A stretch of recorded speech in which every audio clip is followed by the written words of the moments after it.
Hujambo na karibu katika Mshike Mshike. Mimi ni Saidi Salim Msumi. Huweza kupata taarifa na uchambuzi wa habari za michezo. Tuanzie na mchezo wa fainali ya Kombe la Muungano, ambapo mchezo wa fainali wa Kombe Muungano unaochezwa kesho Jumatano kuanzia saa 2:15 usiku kwenye uwanja wa Amani Zanzibar. Kocha wa Young Africans Pedro Kongavresh na mchezaji wa timu hiyo Abubakar Niza wamesema wana imani kubwa na maandalizi waliyofanya kuelekea mchezo huo, licha ukweli kuwa wanajua wanakabiliwa na mchezo mwingine wa dabi siku chache zijazo kwenye ligi kuu ya NBC. Wakati hayo yakiwa ni ya Young Africans ambao wanatetea ubingwa wa Kombe la Muungano baada ya kushinda msimu wa mwaka jana dhidi ya Jeshi la Kujenga Uchumi Zanzibar JKU. Kwa upande wa pili, timu ya Simba Sports Club, kocha msaidizi wa timu hiyo ni Selemani Abdallah Matola na kiungo wa timu hiyo Hussein Charles Mfuko wamesema wanajua ukubwa na ugumu wa mchezo wa kesho na wataingia kwa namna tofauti iliyokuwa kwenye dabi ya mwisho ya ligi kuu ya NBC iliyomalizika kwa suluhu kwenye uwanja wa Amani Zanzibar. Simba Sports Club ambao ni mabingwa mara 6 wa michuano ya Muungano, mara ya mwisho kushinda taji hili ilikuwa ni msimu wa mwaka 2024 katika mchezo wa dabi kwenye mchezo wa Muungano wa fainali waliocheza dhidi ya Azam Football Club, mechi ambayo Simba aliibuka na ushindi wa bao 1-0, bao likifungwa na Babakar Sal. Wakati upande wa pili, Young Africans wao taji lao la mwisho kushinda ilikuwa ni msimu wa mwaka jana 2025 Kombe la Muungano, wakifunga JKU kwa kichapo cha bao 1-0. Kwa wakati huu hapa na ungana na mchambuzi wangu Philip Nkini kwa ajili ya kuweza kuangazia mengi makubwa ambayo tumekuandalia katika siku hii hapa leo. Nkini, vipi? Kaka, mambo vipi? Safi, salama. Safi, uko fresh? Zanzibar ni njema na atakaye aje. Ndio siku yake, kesho nenda. Asubuhi tuna mapema unawahi. Miongoni mwa jambo zuri zaidi ni kuhusiana na ukilipa shilingi 28,000 unapata dabi 2 katika siku 5. Nkini, unapata dabi 2 katika siku 5, lakini pia unapata mwelekeo wa mechi zingine za La Liga, Bundesliga, pamoja na kwamba bingwa ameshapatikana. Utapata vitasa, utapata tamthilia. Yani ni kipindi ambacho cha kuenjoy kwa sasa. Nafikiri ni muda mwafaka kwa kila mmoja kuhakikisha kwamba analipia kingamuzi chake. Ukitazama ni dabi inakwenda kuwa dabi ya aina gani, Nkini, kwa jinsi ambavyo matayarisho ambayo yameweza kufanyika, wenyewe timu zenyewe kwa ukubwa wake fantastic. Nafikiri ni dabi ya tofauti na dabi nyingine za nyuma, kwa sababu kwanza ni dabi ambao wanakutana kwenye Muungano. Kwenye miaka hivi karibuni kizazi hichi hawajaiona dabi ya namna hiyo. Kwa hiyo ni dabi mpya kwao. Wanaenda kukutana kwenye Muungano, lakini pia ina record, kwa sababu kama Simba akishinda ina maana atafikia makombe ambao Yanga amechukua, makombe 7. Kwa hiyo Yanga akishinda ina maana ataendelea kumwacha Simba, atafikisha makombe 8, ataendeleza ubabe wake. Lakini pia ni dabi ambao kila timu ina uhakika ya kwamba inaweza ikashinda kwa sababu ya kile kiwango ambacho timu zote zimeonyesha. Kuna wakati dabi inachezwa lakini mashabiki wanaweza kugawanyika, wasema bwana, timu fulani inaonekana ni bora zaidi. Lakini kwa sasa unaona kuna 50-50, kila mmoja anaamini ya kwamba hichi ni kipindi chake cha kwenda kupata ushindi. Kwa hiyo ni mechi ambayo nafikiri itakuwa na mvuto wa hali ya juu kuliko zile nyingi ambazo zimepita huko nyuma. Ukitazama mara ya mwisho kwenye mchezo wa dabi kuweza kuchezwa kwenye mechi ilikuwa ni mechi ya ligi kuu zilitoka suluhu, lakini tuweza kuangazia kuhusiana na matokeo ya Muungano. Matokeo ya Young Africans alianza na ushindi wa bao 4-0 dhidi ya Mwembe Makumbi wenyewe wajiita Punda, lakini pia baada ya hapo ikawa ni Dar es Salaam Derby, Young Africans akishinda ushindi wa bao 2-1, matokeo ambayo michezo miwili Yanga imefunga magoli 6. Nkini, wamefunga magoli 6, wameruhusu goli 1. Kwenye performance hauwezi kukataa kwamba kuna kazi kubwa wamefanya, kwa sababu ukitazama pamoja na Mwembe Makumbi kufungwa goli nyingi, hizo unaziona goli 4, lakini Azam unaozungumzia ni title contender huko Tanzania bara. Kwa hiyo ni kati ya zile timu kubwa ambao Yanga wamekutana nayo. Kwangu mimi nafikiri wamepita kwenye njia ngumu, ukiacha hiyo mechi ya kwanza, lakini hatua nusu finali walikuwa na njia ngumu sana ya kufika kwenda kwenye finali. Kwa hiyo wana deserve kuwa hapa walipo sasa hivi. Nani anaitamani dabi sana? Ya, nafikiri ile performance ambayo Simba walionyesha nyuma walipokutana na Yanga, wenyewe watakuwa wanatamani zaidi kucheza hii dabi kuliko Yanga, kwa sababu ile mechi ya mwisho Simba walionyesha ubora wa juu zaidi kuliko ambacho walikionyesha Yanga. Tuangazie Simba Sports Club, mnyama mkali, alipata ushindi wa bao 1-0 dhidi ya Mafunzo, lakini alikuja kupata ushindi wa bao 3-0 dhidi ya Mlandege Football Club. Mulamula moment yao Simba. Unakuja unawatazama Simba nao wamefunga magoli 4, hawajaruhusu goli, tofauti na Yanga ambao aliruhusu goli moja, lakini nao huwezi kukataa njia ambao walipita kutana na Mlandege ambao waliwatoa Singida. Unaelewa Singida huku ni kati ya zile timu 4 bora za kwenye ligi. Kwa hiyo njia hiyo waliopita wamefika hapo. Twende tukaione hiyo mechi ya fainali sasa, na tuone nini ambacho kila timu itakuwa imejiandaa kukichukua. Utofauti wa Simba walichokionyesha katika michuano hii ya Muungano safari hii, kitu gani unaweza kusema kwamba hii ni mark ambayo Simba wameifanya inatishia wapinzani? Nafikiri Simba wamekutana na testi tofauti kwa sababu moja. Nafikiri kwenye michezo yote ambayo Simba ameanza kuanzia mchezo wa kwanza, Simba alienda na kikosi ambacho anaamini ya kwamba sio wale wachezaji ambao wanapata nafasi sana. Nafikiri mechi ya kwanza Simba ameanzisha wachezaji ambao wapate nafasi kwa 90%. Mechi ya pili hivyo hivyo, lakini akifika kipindi cha pili mambo yanakuwa magumu, anabadilisha na kuwaingiza wachezaji wake kikosi cha kwanza, ndio wanapatia ushindi. Kwa hiyo Simba kwenye mechi zake zote amepata ushindi sana kipindi cha pili baada ya kuwa ameshawaingiza kina Mwalimu wakati mwingine. Nafikiri mechi ya pili ndo alianza Rushaini, lakini half time akatoka. Kwa hiyo unaona ya kwamba pamoja na kile kikosi cha pili ambacho anakuwa akianzisha mara kwa mara, ndio kile kikosi wakija kuingiza wale wachezaji wale ambao wanashiriki sana kwenye ligi, ndio wale ambao wamekuwa wakiwapa sana nafasi ya kupata ushindi kwenye mchezo. Ukiangalia nkini kwa jinsi ambavyo Young Africans na Simba wanavyokutana kwenye dabi, lakini ukitazama vita ya makocha wawili, Steve Barker tunajua tangia alivyoichukua timu kama University of Pretoria, alivyopandisha daraja, akaenda Amazulu, Amatax, akaenda Stellenbosch na akaipandisha daraja pia, uwezo wake. Lakini ukimwangalia kocha Pedro, jinsi ambavyo falsafa zake, lakini Abdi Mollin ameongezeka pale. Tuangazie vita ya makocha, wanakwenda kutuletea mchezo wa aina gani? Yaani ni mechi kubwa kwa Yanga. Ulimzungumzia Mollin, nafikiri katikati timu ilitoka sare nyingi sana, nafikiri michezo 3 mfululizo. Walipokuja kumuongeza Mollin, kuanzia pale Yanga hawajatoka sare wala hawajapoteza mchezo mwingine wote. Nafikiri goli ambalo wameruhusu kuanzia kipindi kile ni hili ambalo umeliona wamekuja kuruhusu dhidi ya Azam. Kwa hiyo inaonyesha kuna mabadiliko makubwa ambayo waliongeza kwenye kikosi. Lakini pia kwa walimu wote, ukimwangalia Pedro, ukimwangalia Steven Barker, unaona kwamba ni walimu ambao wanahitaji kushinda. Hakuna mwalimu hata mmoja kati ya hao ambao timu yake inakaa nyuma. Na ile burudani ambao umeiona ambao timu zao zimekuwa zikitoa, nafikiri ndio kitu kikubwa ambacho wataenda kukipata, kwa sababu Simba ukiwaona walivyoanza ligi na Simba ya sasa ni vitu viwili tofauti. Yaani Simba ile iliyoanza ligi ile ilikuwa ingeenda kucheza na Yanga, mtu angesema mbona kama vile unaweza ukawapa Yanga asilimia kubwa zaidi. Lakini kwa sasa hivi unaona ya kwamba kuna ile 50-50 baada ya Steve Barker kuingia kwenye timu, na timu umeona jinsi ambavyo inaonyesha performance nzuri. Ni mechi ya kukimbizana, nafikiri kila mmoja atakuwa anahitaji kushinda kama jinsi ambavyo wote wamezungumza. Matola amesema wanakwenda kuongeza ulinzi zaidi, lakini wakitafuta ushindi. Lakini umewasikia Yanga nao wamesema kwamba ni sehemu ambao wanahitaji lazima kuchukua ubingwa ili kutengeneza morali nzuri kuelekea kwenye mechi inayofuata. Kwa hiyo mbinu zao nafikiri zitakwenda kuwapa kitu, kwa sababu kwa Simba wakichukua ubingwa watakuwa kuna kitu wamekiongeza tofauti na kile ambacho walikuwa wanacho msimu uliopita kuchukua kombe lolote. Kwa Yanga wakipoteza ubingwa huu, kuna kitu watakuwa wamekipunguza, kwa pressure itaanza kuwa kubwa zaidi kwa mwalimu, kwa sababu nafikiri kwenye zile target za timu hili ni moja ya kombe ambalo lazima wanatakiwa kulichukua. Inaweza mechi ziko mbili. Ni kuchanga karata mkini. Turufu naionaje? Bwana, kwenye shida moja ni kwamba kwenye dabi hakuna mechi rahisi wala hakuna mechi ngumu. Yaani zote zinakuwa ni 100% kupata ushindi. Kwa upande wa Simba, ili kuwarudisha mashabiki wake ya kwamba bwana, sasa hivi tuna uwezo wa kwenda kushinda dabi nyingine, ni lazima ashinde dabi ya Zanzibar, kwa sababu umeshapoteza michezo 6 dhidi ya mpinzani wako. Ukipoteza na huu hapa, ina maana unawavunja moyo zaidi kuelekea kwenye mechi inayofuata. Kwa hiyo Simba nafikiri hii ni mechi yake zaidi. Kwa Yanga ana uwezo bado akapoteza mchezo huu, lakini akipoteza atakuwa na maswali mengi sana kwa mashabiki wake kwenye mchezo unaofuata, kwa sababu ameshawaaminisha kwamba ni kombe ambalo analihitaji, na kikosi kilichokuwa kinaanza ni kikosi cha kwanza kwenye mashindano.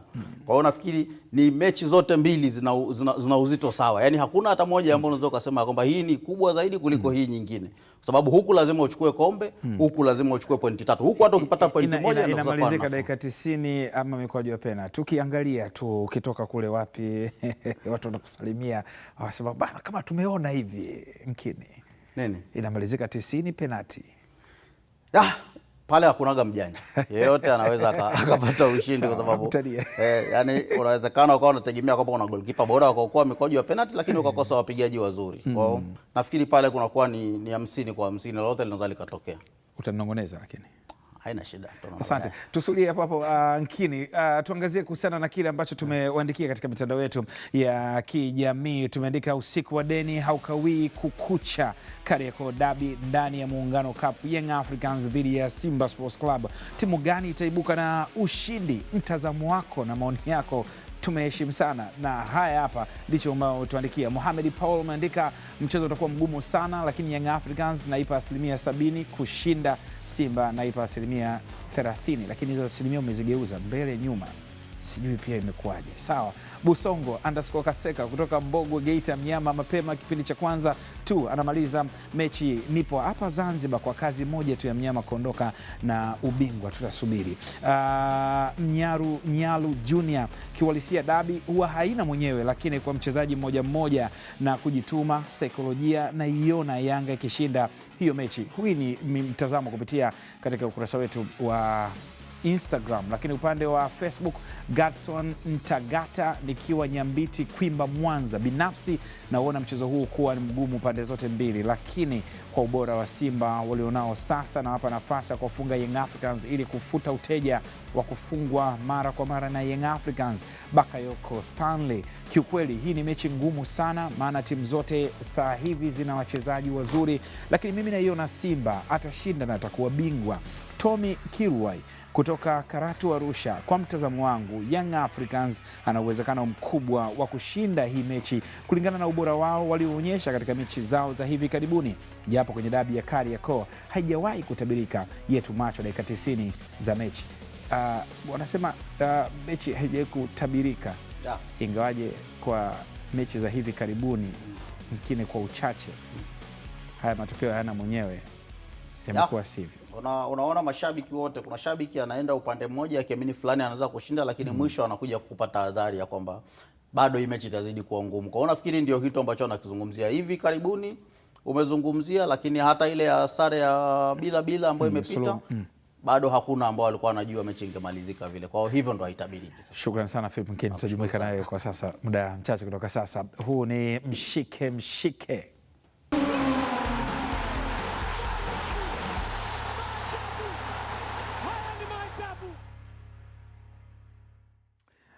Asante. Tuendelee kuangazia yale makubwa ambapo baadhi ya wachezaji wa zamani waliowahi kuzitumikia klabu za Simba na Young Africans wametoa maoni yao kuelekea dabi ya Kariakoo itakayochezwa kwenye fainali ya Muungano visiwani Zanzibar. Mwandishi wetu Godfrey Mzee ana undani wa taarifa hiyo. Kadri ambavyo presha inazidi kupanda kuelekea dabi ya Kariakoo ndani ya Kombe la Muungano, hatua ya fainali, macho na masikio ya mashabiki wengi wameelekeza kwa waliowahi kuhisi ladha halisi ya michezo hii mikubwa, kwa maana ya wachezaji wa zamani. Mitazamo yao, maono yao yameendelea kubeba uzito mkubwa kuelekea pambano hili la kesho. Sisi tumezungumza nao na kupata maoni yao kuelekea mchezo huo. Kwa wapenzi wataongea wanavyoiona wao, lakini kama mimi mchezaji mpira, dabi haina mwenyewe, na haswa dabi yetu ya Tanzania, Simba na Yanga.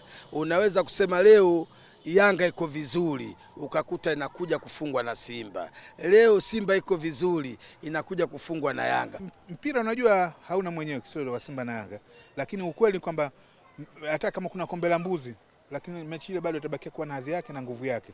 Umeelewa? Kwa hiyo ninachosema kwamba watu tukae tufikirie tu kesho kuna nini kitatokea. Kesho 29 nini kitatokezea. Lakini ukweli unabaki pale, mechi ni ngumu. Mechi hizi zinakuwa ngumu sana. Mechi za watani wa jadi zinakuwa ngumu sana. Hata timu moja ikiwa dhaifu, nyingine ikiwa nzuri, basi zote zinakuwa. Lakini mechi ya kesho inategemea na watu watakavyoamka wachezaji. Simba sasa hivi wako vizuri, hata pia nao Yanga Afrika wako vizuri. lazima tukubaliane wa Tanzania kwamba Simba na Yanga ni timu bora barani Afrika, ni timu kubwa barani Afrika.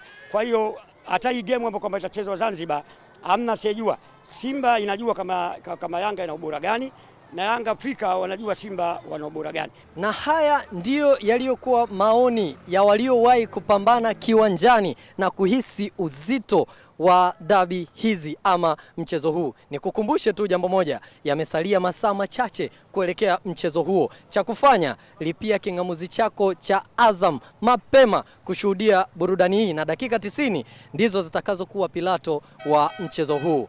Mimi ni Godfrey Mzee, Azam Sports.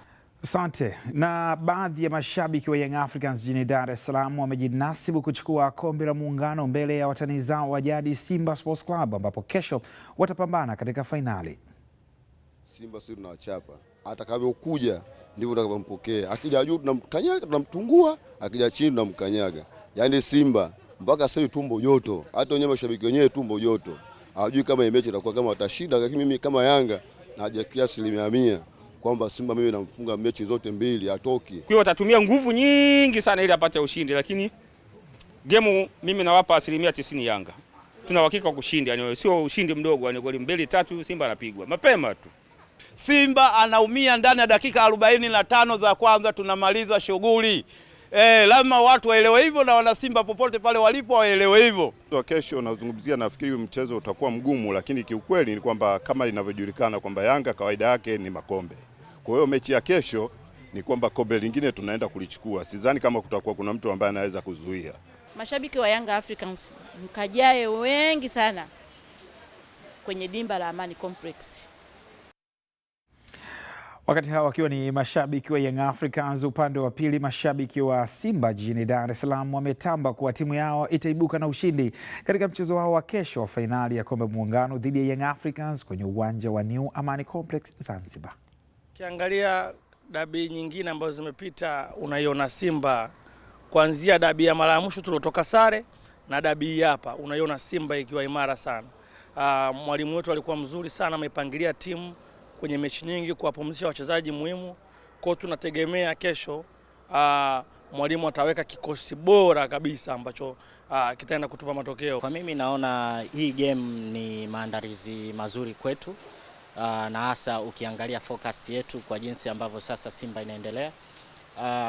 Kwa mimi naona ni mechi ambayo itakuwa na uchuano mkubwa, ukizingatia ya kwamba sisi kama Simba pia kuna legacy ambayo tunajaribu kuiprotect, na tuko tayari kuweza kuiendea hiyo game katika hali ya utayari baina ya uongozi, mashabiki pamoja na wachezaji kiujumla. Kusema kweli, mechi ya kesho mimi kama Simba najiamini kupita maelezo, kwa sababu cha kwanza mchezo tuliocheza jana tumeingia kwa kishindo, juzi tumeingia kwa kishindo, na Yanga walijua tunakimbia mechi ile, lakini kilichotokea hawakuamini. Sasa zile ni taarifa tu tumetuma, ila kesho ndio wataona mpira ulipo unavyochezwa. Na kuhusu mchezo wa kesho, yani sasa hivi Simba ya miaka 4 ya nyuma iliyopita na Simba ya sasa hivi ni tofauti. Umeona walivyozani Yanga kama tunakimbia, na walikuwa wanapiga sana kelele bana, tunawahitaji, lakini watachurupuka tu. Lakini sisi kwa maoni yetu sasa tukasema tunapambana na tunashinda zidi ya Mlandege, na kweli Mlandege kafa chuma 3. Tambo hizo za mashabiki ukiwasikiliza unaweza ukaogopa, lakini shughuli ni kulipia 28,000 na kuweza kupata burudani yenyewe. Kumbuka shughuli wakati ikimalizika hapo kesho katika uwanja wa New Amani Complex Zanzibar kwa fainali ya kombe Muungano, shughuli ya Kariakoo Derby itahamia katika uwanja wa Meja Jenerali Samuel uliopo Mbweni jijini Dar es Salaam, na tayari uwanja huo upo tayari kwa ajili ya mchezo wa ligi kuu ya NBC utakazokutanisha timu za Simba na Young Africans Mei 3 mwaka huu. Ofisa habari wa klabu ya JKT Tanzania inayomiliki uwanja huo ni Masau Kuriga Bwire amesema maboresho yanaendelea katika uwanja huo ili kuhakikisha mechi inachezwa katika hadhi ya dabi. Sasa tunaendelea kuboresha uwanja. Kumbuka tarehe 3 tutakuwa tarehe 3 ya mwezi Mei tutakuwa na dabi ya Kariakoo. Dabi ya Kariakoo ni mchezo ambao huwa una watu wengi. Ni mchezo ambao huwa una kila aina ya rapsha za hapa na pale, una shamra nyingi. Sasa tunahitaji Meja Jenerali Isamuhyo itimize haja na kiu ya Watanzania. Wale ambao wanadhani Meja Jenerali Isamuhyo ni uwanja ambao pengine haujatosheleza kubeba dabi, watakapofika pale wa prove wrong hicho walichokuwa wakikifikiria. Kwa hiyo kwa sasa uwanja ule tunauboresha zaidi. Kwa wale ambao walishawahi kufika, kuna jukwaa lile, jukwaa kuu VVIP. Upande wa kushoto na upande wa kulia kulikuwa na uwazi hapa. Hatujajenga kitu. Sasa hivi ukienda pale ujenzi ni mkubwa. Tunahitaji kunyanyua haya majukwaa mawili mpaka kufikia hiyo tarehe 3 basi yawe yamekamilika. Upande wa kulia na upande wa kushoto. Yote kwa pamoja yakiwa na uwezo wa kubeba watu 240. Kwa hiyo hayo majukwaa yatakamilika. Ninawahakikishia Watanzania kwamba mpaka kufikia dabi ya tarehe 3 majukwaa hayo mawili ambayo tunalenga wakae watu wa VIP A upande wa kushoto mwa VVIP na upande wa kulia mwa VVIP pia wakae VIP A. Kwa hiyo upande mmoja wakae wapinzani, upande mwingine wakae wapinzani wengine.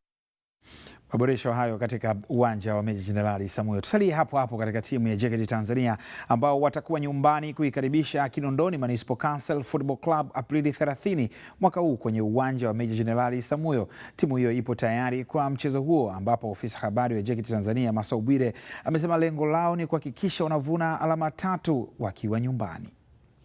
Mchezo ulioko mbele yetu ni dhidi ya KMC, sisi tukiwa wenyeji katika uwanja wa Meja Jenerali Isamuhyo. Ni mchezo ambao tunauona ugumu wake, mchezo ambao tunaona ushindani wake utakuwa wa hali ya juu. Kumbuka KMC mpaka sasa ndio wanashikilia nafasi ya mwisho na wanapambana, wanapigana kujitoa huko walau wanusurike katika zaama hili la kushuka daraja. Sasa unapokutana na timu ya aina hiyo, basi mchezo lazima uwe mgumu kwa sababu wao wanapambana kujinasua, wakati huo sisi tunapambana kufikia malengo yetu. Kwa hiyo pamoja na ugumu tunaouona kupitia KMC, lakini bado lengo letu ni kuhakikisha kwamba tunapata alama 3 ili tuweze kufika kwenye malengo tuliyojiwekea msimu huu. Nao wapinzani wao klabu ya KMC Aprili 30 mwaka huu itakuwa ugenini kucheza mechi ya ligi kuu ya NBC dhidi ya JKT Tanzania kwenye uwanja huu wa Meja Jenerali Isamuhyo, Dar es Salaam, ambapo ofisa habari wa KMC Khalid Chukuchuku amesema malengo yao ni kupata matokeo mazuri ili kuinusuru timu kushuka daraja ndani ya msimu huu wa ligi kuu ya NBC 2025-26. Sasa hivi tunaendelea na mazoezi kuelekea mchezo wetu unaofuata wa NBC Premier League dhidi ya JKT Tanzania, mchezo ambao unatarajiwa kuwa siku ya tarehe 30 katika dimba la Meja Jenerali Isamuhyo pale Mbweni. Sisi kama KMC tunaendelea na mipango yetu, tunaendelea na program kuhakikisha timu inakaa vizuri kuelekea kwenye michezo ambayo imesalia ligi kuu. Sasa hivi tunapokwenda ni back to back, michezo kila baada ya siku 5 unakutana na mchezo. Kwa hiyo sisi kama club tunaamini hiki ndio kipindi ambacho tunatakiwa tupambane, tupush kushinda michezo kujihakikishia timu inasalia ligi kuu. Mapambano ni makali kwelikweli. Tutoke hapo tuangazie bado katika ligi kuu ya NBC ambapo kikosi cha Mashujaa Football Club wazee wa mapigo na mwendo leo imefanya mazoezi yake ya mwisho kwenye uwanja wa Lake Tanganyika mkoani Kigoma kabla ya jioni kuanza safari kuelekea jijini Mbeya kwa ajili ya mchezo wao dhidi ya Mbeya City utakaochezwa Aprili 30 mwaka huu. Kocha mkuu wa Mashujaa Football Club ni Jamhuri Carlos Alberto Julio Kiwelu na baadhi ya wachezaji wamekiri wanaenda kucheza mchezo mgumu, lakini watapambana kupata alama 3 muhimu ili wajiweke katika nafasi salama ya kusalia ndani ya ligi kuu msimu ujao. Tunajua tunaenda kucheza mchezo mgumu na timu ambayo iko nafasi za chini, na sisi vile vile bado hatuko salama. Kutokana na hali hiyo, kutakuwa na mechi ya ushindani ambayo kila mmoja anataka kupata alama 3. Kwa hiyo naamini kwa ubora wa timu yangu na mazoezi ambayo tumefanya, tuna kila sababu ya kupata hizo point 3. Mechi ya Mbeya City ni mechi nzuri na ngumu kwa sababu tupo kwenye nafasi ambazo hazijapishana sana, lakini pia ni points ambazo wote tunakwetu ni point muhimu sana. Kwa hiyo tunajiandaa kwenda kuzitafuta hizo points na inshallah kwa uwezo wake Mwenyezi Mungu na jitihada ambazo tunazifanya mazoezini na maandalizi ambayo tumeyafanya, inshallah tutazipata hizo points. Tumejipanga kupata pointi 3 katika mchezo unaofuata. tunawaahidi mashabiki wa Mashujaa pamoja na wana Tanganyika kupata matokeo katika mechi hiyo. Tunaomba washabiki wote wa Mashujaa FC wazidi kutusapoti na wazidi kutufuatilia. Sisi jeshi lao tupo, tunapambana kwa sababu yao. Hao ni Mashujaa Football Club, wazee wa mapigo na mwendo, na nikwambie tu kwamba kuhusiana na mechi hii, kocha wa zamani wa Mashujaa Football Club ni Salum Shaban Mayanga, alikuwa na kinoa Mashujaa Football Club, lakini kwa sasa yupo katika kikosi cha Mbeya City. Kwa hiyo ni vita ya kocha aliyekuwa kwenye timu yake ya zamani dhidi ya waajiri wake mpya ambao ni Mbeya City, wakiwa wanapambana na kikosi cha Mashujaa Football Club. Lakini tutakaporejea ndani ya mshike mshike, tutakuwa na haya. Serikali yasisitiza maboresho yanayoendelea uwanja Benjamin Mkapa yatafuata matakwa yote ya shirikisho la soka barani Afrika CAF. Na nyota wa tennis Aryna Sabalenka apindua meza kibabe kwa kumfunga Naomi Osaka na kufuzu hatua ya robo fainali ya Miami Open. Huu ni mshike mshike.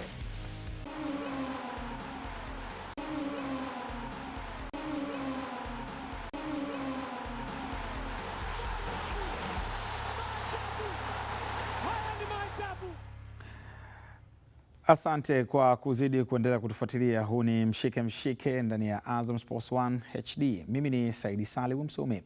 Katibu mkuu wa Wizara ya Habari, Utamaduni, Sanaa na Michezo na msemaji mkuu wa serikali Gelson Msigwa amesema maboresho yanayoendelea kufanyika katika uwanja wa Benjamin Mkapa yatahusisha matakwa yote yaliyotolewa na shirikisho la soka barani Afrika CAF. Tayari ukarabati umeshaanza ambapo nyasi katika eneo la kuchezea tayari zimeng'olewa ili kuweza kupanda nyasi mpya pamoja na kuwekwa sawa eneo hilo ili maji yasituame. Mbali na eneo hilo, Msigwa amesema yapo maeneo mengine ambayo nayo yatafanyiwa maboresho makubwa. Uwanja wa Benjamin Mkapa ni miongoni mwa viwanja ambavyo vitatumika katika fainali ya AFCON pamoja 2027 itakazofanyika katika pamoja ya Tanzania, Kenya na Uganda. Tunamshukuru Mwenyezi Mungu, kazi ya marekebisho ya pitch katika uwanja wa Benjamin Mkapa imeanza vizuri. Tumeweka kampuni kubwa na yenye sifa za kimataifa ambazo itabadilisha tabaka lote la juu, yani ile subbase ya uwanja, kwa kuondoa tabaka lote la juu na kuweka tabaka jipya. Ni kazi ambayo tuliipanga kabla na inalenga kuongeza uwezo wa uwanja wetu kuondoa maji hasa kunapokuwa na mvua, lakini pia kutengeneza ile level ya uwanja ikawa vizuri, kwa sababu ni mambo ambayo yalianza kuonekana kuwa ni changamoto kwa uwanja wetu wa Benjamin Mkapa. Kwa hivyo kazi hii inayofanyika sasa ya kurekebisha pitch pia itahusisha uboreshaji mkubwa wa viwango vya hali ya juu katika eneo la VVIP, na haya pia yalikuwa ni maelekezo ya CAF katika ukaguzi uliopita kwamba yaboreshwe yaendane na hadhi ya kisasa. Kwa hivyo tutaboresha kwa kuweka samani mpya, kuboresha baadhi ya miundombinu kulingana na maelekezo ambayo CAF wameyatoa ili uwanja wetu uendane na viwango vikubwa na vya kisasa kwa uwanja ambao unakwenda kutumika kwenye mashindano makubwa ya AFCON. Lakini pamoja na hayo yote pia tutafanya kazi ya kuboresha muonekano mzima wa uwanja katika maeneo ambayo hayakuhusika katika uboreshaji uliopita kwenye awamu hii ya pili, na yenyewe tutakwenda kuyaongezea kwa sababu mashindano haya ya AFCON yana viwango vyake vya hali ya juu, na viwango vile vinabadilika kadiri ukaguzi unavyokwenda. Na hivi ninavyozungumza ni kwamba CAF wameagiza ifikapo mwezi Agosti mwaka huu 2026, basi maeneo yote, viwanja vyote, viwanja vya mazoezi na maeneo yote ambayo yameainisha yao yamefanyiwa kazi na kufikia kiwango cha 80%. Kwa hiyo tutahakikisha kwamba tunafikia asilimia hizo, kwa sababu tunazisimamia kwa ukaribu sana ili tuweze kufikia viwango ambavyo vimetajwa na CAF. Hakika kazi ni kubwa na nzito inayofanyika kufanikisha mambo yanakuwa mazuri kwelikweli. Kwa wakati huu hapa ni ungane na mchambuzi wangu Philip Mkini kwa ajili ya kuweza kuangazia haya. Miongoni mwa viwanja vya kukumbukwa, historia itazidi kumkumbuka rais wa awamu ya 3 Benjamin William Mkapa katika ujenzi wa uwanja huo, lakini uwanja unabeba historia nyingi sana. Abdi Kasim Sadallah alifunga bao la ufunguzi katika uwanja huu dhidi ya Uganda Cranes, pasi ya Haruna Moshi Boban akimfunga marehemu Abed Dhaira ambaye ashakudaka Simba Sports Club. Kuna kumbukumbu tamu sana katika uwanja huu wa Benjamin Mkapa. Ziko nyingi. Kiacha hiyo, nakumbuka pia mechi ambayo inawezekana ikawa ndio mechi ambayo ilichukua mashabiki wengi zaidi, mechi ya Taifa Stars dhidi ya Msumbiji. Ile ya Tikotiko alitufunga mapema. Lakini uwanja ule umetufanya pia tukaona Brazil ya kina Kaka. Kwenye uwanja ule tumeshaona Ivory Coast, tumeshaona Cameroon, mataifa yote yale ambayo ni makubwa ya soka la Afrika nafikiri tumeshawaona kwenye uwanja wa Benjamin Mkapa. Lakini pia unakumbuka tuliwaona nafikiri ni Sevilla wakishiriki yale mashindano ambayo yalikuwa yameandaliwa pale.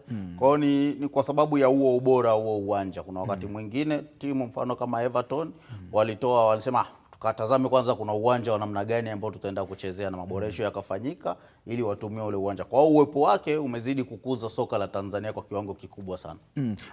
Ukiachana na hiyo historia, na mimi tumewakumbusha kidogo watu mbali kidogo Wayne Rooney alivyokuja ile na Gor Mahia dhidi ya Gor Mahia Kogalo. Maboresho ambayo serikali inazidi kufanya katika uwanja huu kufika ile levels ya CAF ambayo anataka. Nafikiri ni kitu kikubwa kinachofanyika na kilikuwa ni kilio cha watu wengi. Nafikiri Msigo amezungumza vizuri, kilikuwa kilio cha watu wengi kuona uwanja wa kisasa, unaona mazingira yake ya pichi, wakati mwingine unatuama maji. Ukienda kucheza mechi kuna sehemu ambazo zinaonekana kwamba haziko vizuri sana. Kilikuwa sio kitu ambacho kilikuwa kinawafurahisha watu wengi. Nafikiri hatua hii ambayo inaenda kufanyika sasa hivi itamaliza lile tatizo lote. Lakini pia amezungumzia eneo la VIP ambalo amesema litafanywa maboresho, nalo pia ni eneo ambalo watu wengi walikuwa wale ambao kidogo wametoka nje kidogo wameenda kwenye viwanja vingine walikuwa wanaona kama vile kuna sehemu inahitaji kuboreshwa zaidi. Kwa nafikiri ni kitu kikubwa. Tunaelekea pia kwenye AFCON kuandaa uwanja kwa mazingira hayo. Aidha unaweza ukawa ufunguzi au ukawa finali, kwa sababu ndio sehemu ambao unaweza ukasema ndio kitovu cha soka Afrika Mashariki kwa sasa. Nitashangaa utaki kunitaja pale kama ulienda Madrid ukaenda Wanda Metropolitano. Sasa na wewe ndo tuletee pia experience ya kule ulipoenda kwa sababu umezunguka viwanja vingi. Nataka nishangae ngine. Yaani unitaji? Ndio kutaja kwa wakati wako. Na makala yako. Sawa. Ukiangalia jinsi ambavyo maandalizi yenyewe yanavyokwenda, CAF wapo wakali sana, na Msigo anasema kwamba Disemba mosi mwaka 2026 iwe ni 80%. Nafikiri mimi nikifuatilia kikao ambacho kilifanyika Uganda, nafikiri kimemalizika jana, ambacho maagizo yake mengi yalikuwa yanaonyesha ni kwenye eneo la miundombinu, eneo la ulinzi, eneo la usalama, yani yale maeneo yote yale muhimu ambao ukamilisho wake unatakiwa mpaka mwezi wa 12, mengine yamekamilika. Lakini haya uwanja ni Agosti na Septemba, wawe viwanja vimeshakamilika vyote, viko kwenye 100% ya kutumika kwa ajili ya mashindano. Nafikiri bado tuna spidi nzuri tunapoelekea sasa hivi. Ukiacha uwanja wa Benjamin Mkapa, kuna uwanja wa Arusha, kuna uwanja wa Amani. Tuko kwenye hatua nzuri sana. Sioni kama tunaweza tukafeli. Uwanja wa Fumba kule unaojengwa. Na ule wa Fumba unaojengwa kule, nafikiri tuko kwa sisi. Sasa huwezi jua kwa wengine, lakini kwa sisi Tanzania tuko kwenye sehemu nzuri sana, na naona kwamba maandalizi yetu sisi tutakamilisha kwa wakati unaotakiwa, kwa sababu moja ya sehemu ambayo unaweza ukaizungumzia sana ni hiyo ya viwanja. Maeneo mengine yote sisi tuko tayari, kwa sababu ukizungumzia hoteli, ukizungumzia hali ya usalama, ukizungumzia miundombinu mingine ya barabara, unaona kuna sehemu tu za kukamilisha ndogo ndogo, lakini tuna uwezo wa kufika kwenye mashindano hayo tukiwa tayari kwa 100%. Mimi ni fursa kubwa sana. Shukrani sana Nkini. Tutajumuika naye tena baadaye. Ni mchambuzi wangu Philip Nkini akiweza kuangazia kuhusiana na uchambuzi maboresho katika uwanja wa Benjamin Mkapa. Tuangazie taarifa zingine zaidi kwa wakati huu, ambapo kocha mkuu wa timu ya taifa ya wanawake chini ya miaka 20 Tanzanite Queens Bakari Nyundo Shime amesema timu yake imecheza mchezo wa kirafiki hii leo dhidi ya Yanga Princess, ikiwa ni maandalizi ya mechi yao ya kufuzu kombe dunia dhidi ya Cameroon utakaochezwa Mei 2 mwaka huu ugenini. Tuna michezo miwili ya mkondo wa mwisho wa kufuzu kwa kombe la dunia, na tunakwenda kucheza ugenini na tutakuwa na mchezo marudiano nyumbani kwetu Tanzania.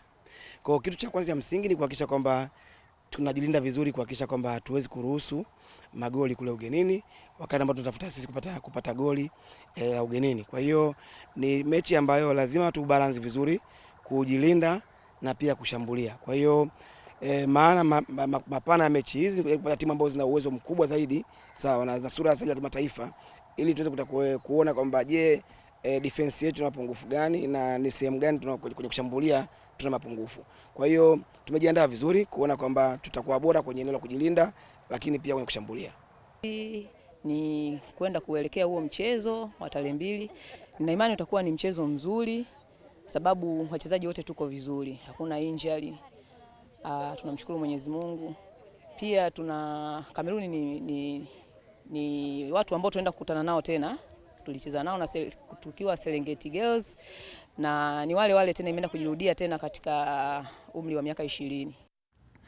Kwa upande wa kikosi cha timu ya soka ya wanawake Yanga Princess hii leo kimeendelea kujinoa kwa ajili ya maandalizi ya mchezo wao dhidi ya Simba Queens. Kocha wa viungo wa Yanga Princess ni Brenda Chaula amesema hakuna majeruhi mpaka sasa na wachezaji wote wapo kambini tayari kwa mchezo huo.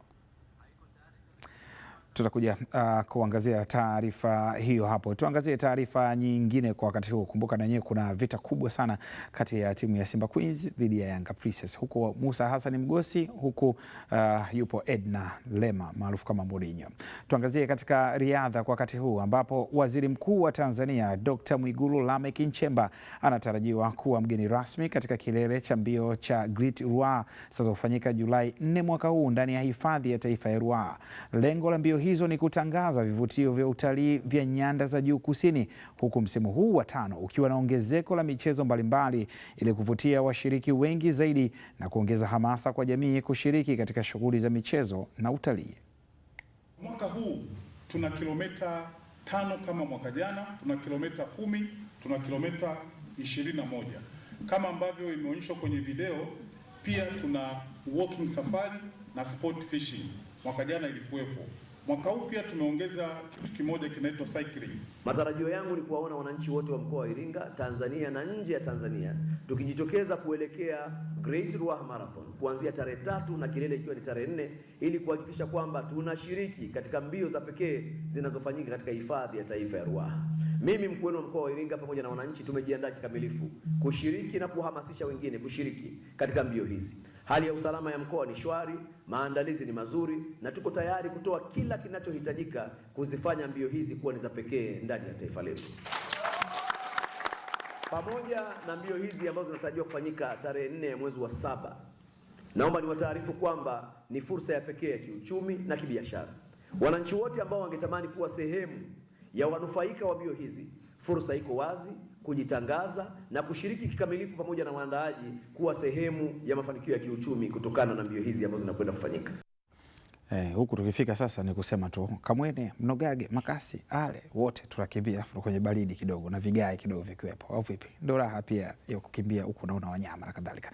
Tuangazie katika tennis kwa wakati huu ambapo mwanadada nambari 1 kwa ubora wa mchezo wa tennis duniani Aryna Sabalenka amepindua meza kibabe kwa kumfunga mwanadada Naomi Osaka raia wa Japan katika mashindano ya wazi ya tennis ya Miami. Sabalenka raia wa Belarus alianza kwa kupoteza seti ya kwanza kwa kubali kichapo cha alama 6-7 baada ya kwenda katika tie break na kupoteza kwa alama 1-7 seti ya kwanza. Katika seti ya pili na ya tatu, Sabalenka akapata ushindi wa 6-3 na 6-2 ndani ya saa 2 na dakika 20. Hadi sasa Aryna Sabalenka amezidi kuendeleza wimbi la ubingwa, kwani mara yake ya mwisho kupoteza ilikuwa ni mwaka 2023 alipopoteza mbele ya Naomi Osaka, na hivyo sasa katika michuano ya wazi ya tennis ya Miami Open amefuzu kuelekea hatua ya robo fainali. Mtendaji mkuu wa chama cha kriketi Tanzania Hamis Hassan amesema wanaendelea kuinoa timu ya taifa ya wasichana chini ya umri wa miaka 19 ili kuhakikisha wanafanya vizuri katika michuano ya hivi karibuni. Hassan ameeleza hatua za awali za ujenzi wa viwanja vitatu vya mchezo wa cricket hapa nchini. Sasa hivi tumeanza maandalizi kwa ajili ya vijana wetu wa timu ya taifa ya wasichana ya under 19, kwa maana kwa sababu sisi tukiwa kama mwenyeji wa kuhost mashindano hayo, na mashindano haya yana ukubwa wake kwa sababu mshindi wa katika mashindano haya anakwenda World Cup moja kwa moja. Kwa hivyo kwa kuanzia tulianza na mashindano ya ndani kuweza kufanya mchujo na kuweza kuwachagua vijana hawa. Mashindano yamekuwa ya aina mbili, kuna mashindano ambayo ya ligi ambayo wanacheza kila center zetu zile, alafu tunakuwa na mashindano ya wasichana pamoja ambayo tunatarajia kuyafanya mwezi wa 5 katikati baada ya kupunguka kwa hizo mvua. Kwa hivyo mpaka sasa tumefikia katika hatua nzuri. Ile awamu ya kwanza ya mchujo imefanyika na tunaamini kwamba haya mashindano tunayofanya sasa hivi yataweza kutupatia vijana ambao sasa wataingia kwenye camp kwa ajili ya kuanza maandalizi ya mashindano haya. Sasa hivi tumefikia katika tukisema 50% katika kuweza kuandaa, kwa sababu ukiangalia katika UDSM tuna project kubwa ambayo inaongeza viwanja viwili, na tukikamilisha viwanja hivyo na maana tutakuwa na viwanja vitatu katika center moja ambayo tunaweza tukahost mashindano yoyote. Kwa hivyo hizi jitihada za chama ambazo zinafanyika na sasa hivi katika UDSM tumeongeza viwanja vile vipya na sehemu ya kufanyia mazoezi wachezaji, na lengo hasa la kituo hiki ni kwamba kitakuwa ni kituo kwa ajili ya kuzalisha vijana na mazoezi yote ya timu zetu za taifa ukianzia senior, under 19 na kushuka chini. Mambo ya kriketi hayo. Tuangazie tanzia. Mwili wa aliyekuwa mnakilisha sauti katika filamu mbalimbali zinazoruka kupitia Azam 2 na mchezaji wa zamani wa Young Africans Hashim Kambi umezikwa leo jioni kwenye makaburi ya Kisutu jijini Dar es Salaam. Marehemu Hashim Kambi alichezea klabu ya Young Africans kati ya mwaka 1977 na kustaafu mwaka 1984 na baadaye alishika nafasi ya uongozi katika klabu hiyo kama katibu wa mipango mwaka 1995. Wadau mbalimbali wa soka na filamu wamejitokeza kumsindikiza marehemu Hashim Kambi katika safari yake ya mwisho, na hapa wanaeleza jinsi walivyokuwa wanamfahamu marehemu.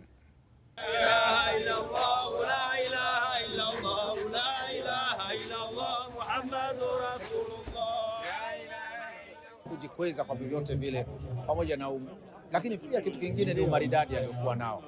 Umri wake mkubwa, lakini bado alibaki kuwa maridadi sana. Ukimwona yuko smart, anapendeza, ana smile muda wote, ni mtoto wa kutabasamu. Kwa hivyo, na utasikia watu wengine wanasema watu wema hawaishi, hawadumu. Mara ya mwisho kanipigia simu tarehe 6 mwezi huu wa 4, wakati natoka Morogoro narudi, akanipigia simu kunipa taarifa za msiba wa Bona Bruno ambaye naye tulikuwa tunacheza naye. Kanaambia bana, tuonane na nini, tusikizane, tusalimiane na nini, tusingoje tu mambo kama haya. Sasa leo yeye ametangulia mbele yake. Kwa hiyo kusema kweli imenistua sana baada ya kupata taarifa zake za msiba. Alikuwa anaweza kucheza nafasi zote za mstari wa nyuma, kwa namba 6, namba 4, namba 5 alikuwa anaweza kucheza, na alikuwa mtu ambaye anaweza kumudu zile namba, alikuwa anacheza pale. Jana mimi ndo nilimpisha studio. Mimi nilikuwa nafanya sauti, mimi nafanya kama mke wake anaitwa Mwiza kwenye Mpale. Alafu yeye ni Mr. Nguzo. Tambuna simu zinaita sana. Nafika ndani, natoa simu naangalia.